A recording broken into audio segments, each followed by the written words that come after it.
So, uh, when God makes the command, wipe them all out, and that's going to include women and children. Yep. Obedience to the Lord, period, is required. What's going on here? Who is this God that would ask this? Well, I think there's three different ways to understand it.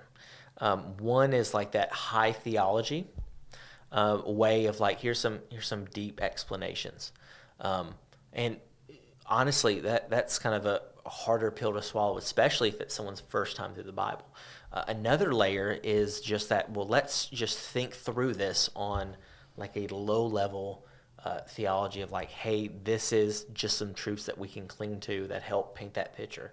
And then the third level is, well, we can just go strictly pragmatic. Why is this actually a good command for God to make to this nation?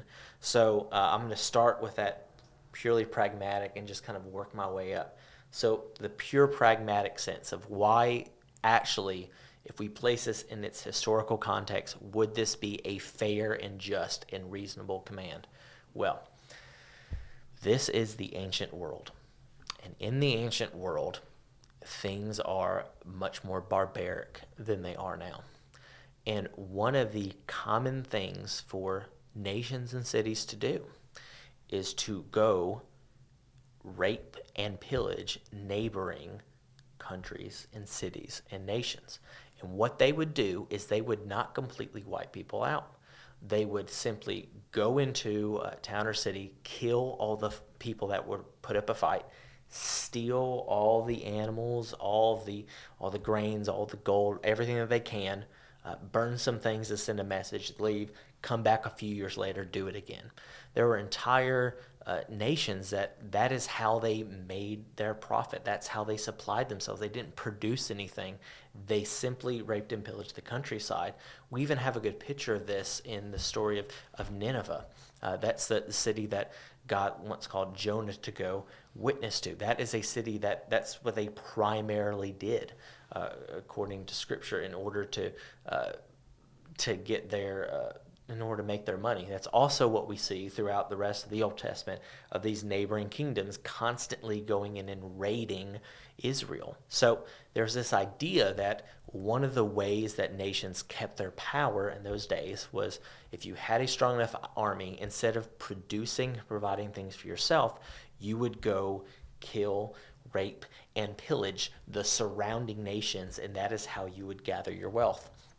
So in a very pragmatic sense, if God states this, if you are fighting this battle, everything is destroyed.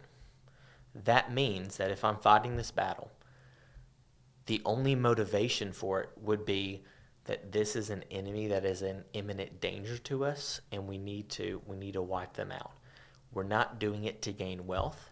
We're not doing it to kidnap people as slaves.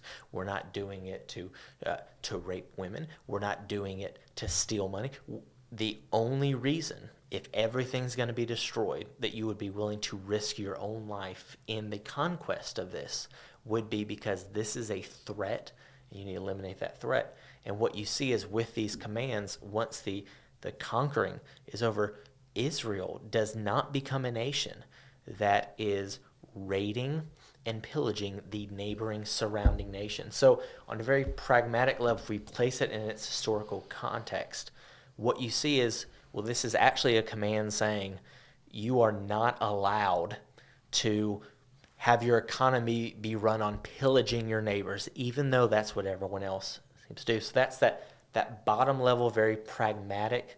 The first time I heard that, I was like, that makes so much sense, because this is something that I really struggled with, of like, I don't understand why God was saying that either. That's that bottom level pragmatic.